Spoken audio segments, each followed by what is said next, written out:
بسم الله الرحمن الرحيم والصلاة والسلام على أشرف المرسلين. السلام عليكم ورحمة الله تعالى وبركاته. ما بين نقاط القوة ديال الجيش المغربي تنوع مصادر الأسلحة وتنوع السلاح والعتاد، وباش يمكن لك تحافظ على هذه القوة تكون عندك مجموعة العوامل والركائز، ما بينها الركيزة ديال التكامل اللوجستي اللي تيساهم في النجاح ديال تنويع الاسلحه. نهضروا على هذه النقطه لان كاين علاقه ما بين التكامل اللوجستي وتنوع العتاد، هي علاقه رياضيه نقدروا ندخلوها يعني بحال نقولوا علاقه تكامليه، معادلات ولا لانتيغرال.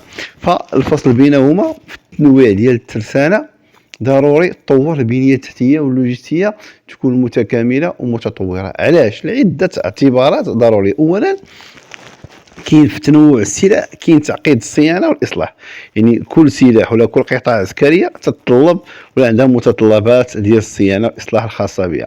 يعني برو دو مانتونونس ديال هذه ماشي هو ديال هذه، تتطلب بنيه تحتيه لوجستيه متكامله، طريقه متوفره قطع الغيار، الادوات المتخصصه، لوتي يعني الماتريال باش تخدم، وعاد الكفاءه التقنيه اللي تتكون عند العنصر البشري باش تضمن الاستمراريه ديال عمل هذه الانظمه المتنوعه ويبقى واحد يعني البرود مانتونونس يكون فعال.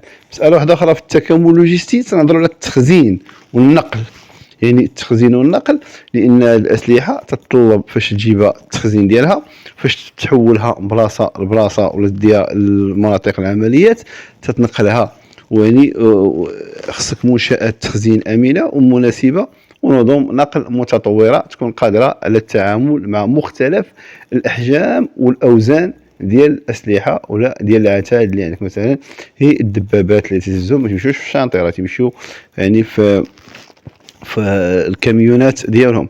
مساله واحده اخرى في التكامل تنهضروا على الكاليفيكاسيون فورماسيون، التدريب والتاهيل تيطلب يعني تشغيل صيانه الاسلحه متنوعه، تدريب متخصص للاطر العسكريه بمختلف الرتب ديالهم ومختلف يعني لي طاش اللي تيكون عندهم، تيستلزم تطوير برامج تدريب متكامله انطلاقا يعني من التكوين الاساسي والتكوين المستمر. التنسيق والتخطيط تطلب يعني اداره سلاسل الامدادات اللوجستيه ولا سلاسل التوريد العسكريه تتعلق بالاسلحه، تنسيق دقيق وتخطيط استراتيجي باش تضمن توفير الاسلحه والعتاد في الوقت والمكان المناسب. الوقت والمكان، راه ممكن يكون عندك سلاح في المكان ولكن ماشي في الوقت المناسب، سالات العمليه ولا مبقيتيش محتاجه. مساله واحده اخرى تنظروا على التكامل، تنظروا على الاستدامه تتطلب الحفاظ على الاسلحه والعتاد على المدى القصير الطويل المتوسط باش يعيش لا ديغي دي ديالو اللي شريناها على قبلها. تطوير نظام اداري فعال، قطع الغيار مسائل ديال الصيانه باش توفر مصادر تمويل. خصك مجموعه الامور المهم ليسونسيال تيكون عندك لا ديسپونيبيليتي ديال داك السلاح ولا ديال داك لو بيان اللي بغيتي واجد، سواء كان صاروخ، كان رجيمه، كانت طياره، كانت سفينه، سياره، امبيلونس، خصها تكون واجده في الوقت اللي بغيتيها. الديسپونيبيليتي ديالها دائما خصها تكون 100% ولا قريبا 100%. وهاد الامور عندها ابعاد تتسمى ابعاد التكامل اللوجستي في عده سياقات، منها البعد التقني تيطلب تطوير نظم معلوماتيه ومتكامله لاداره المخزون. لا جيستيون دو ستوك ديالك خصها تكون انفورماتيزي وتكون واضحه، خصوصا دابا ولا عندنا امور اللي تسهل الامور اللي تدخل في لي سيونس دي دوني بصفه عامه. وهنا باش دير تتبع ديال المخزون ديالك، تتبع قطع الغيار، التخطيط ديال الصيانه. ثم مساله واحده اخرى في التكامل كاين البعد البشري مهم جدا، ما يمكنش شي حاجه تنجح بلا ما يكون عندك العنصر البشري، مهما كانت عندك لا تكنولوجي، مهما كان عندك الماتيريال. شكون اللي تيسيرو، شكون اللي تيخدمو، شكون تيدير المانيبيولاسيون ديالو، شكون تيدير السويبي، راه واحد الانسان بشري خصو تدريب، خصو يعني يكون عنده هو عنده لي نوسيون دو باز ديالو. لان فاش يكون مثلا تكنيسيان ولا انجينيور ولا واحد لوفيسي اللي جا من واحد ليكول مثلا من الاكاديمي ومشى البلاندي ولا مشى الترانسميسيون او لا سوفيسي جاي من الترانسميسيون، منين ما جاي راه عنده لي نوسيون دو باز في هذاك التخصص ديالو، نزيدو نكملوا له حساب باش يتعامل مع الانظمه الجديده. ثم كاين واحد المسألة ما يعرف بالبعد المؤسساتي. كمؤسسة عسكرية خصها عاوتاني إعادة الهيكلة دائما، المؤسسات اللوجستية اللي عندها باش تتماشى مع المتطلبات الجديدة. تكون عندك واحد لي ديبارتومون غاديين مثلا 4 ولا 5 ولا المكاتب ولا المصالح، يمكن تنقص منهم ولا تزيد ولا تبدل لهم ليطاج ديالهم حسب المتغيرات اللي عندك. ما كاينش شي حاجة تبقى قارة في البعد المؤسساتي، حتى يعني البنية المؤسسة تتماشى مع ما هو جديد. مسألة واحدة أخرى، البعد المالي تيطلب بطبيعة الحال هذا التكامل اللوجستي توفير موارد مالية.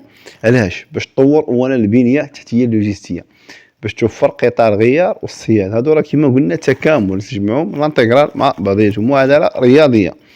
وهذا البعد، هاد الابعاد كامله وهاد الامور ديال التكامل اللوجستي هي مهمه جدا، ولكن باش يمكنك تحطها كما تنقولوا لحقها وطريقها، يكون عندك انطلاقه من لي فييكول من المخازن. راه هي المخزن خصك تجهزوا يعني المكازات بلي نورم اللي تتكون وفق لي سيكوريتي ميليتير، انطلاقا من البنايه كي تتبنى، من لي بورت اللي فيها، من لي كلوازو ديال سميتو غادي تكون ترانسوندي، ولا الفاير فايتين ما يكونش عندك العافيه باش تجي ما تدوش الجهه. كاين بزاف الامور عاد تندوزو، يعني هذه كابينيه عاد تندوزو على السلاح، عاد تندوزو على قطع الغيار. هذه مسائل اللي فيها اللي كو ديالها كبار مرتفع التكاليف.